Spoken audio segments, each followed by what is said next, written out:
আমরা খবর পাইছি যে মাতাবাড়িতে যে ইউবিআই এর যে ইয়েটা আছে এটিএম আছে এটার থেকে ধোঁয়া বার হইতেছে। তারপরে আমরা আইসা দেখছি ভিতরে ইলেকট্রিকের তার যে আছে এটার মধ্যে শর্ট সার্কিট হয়ে আগুন লাগতেছে, আগুন জ্বলতেছে।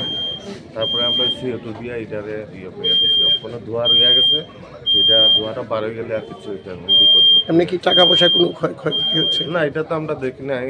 ওখানে যেটা দেখছি এটা ইলেকট্রিকের তার যেটা আছে এটাই চলছে।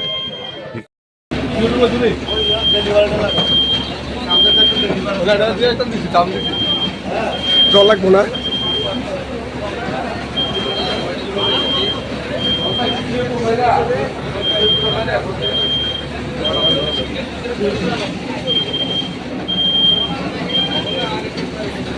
Go,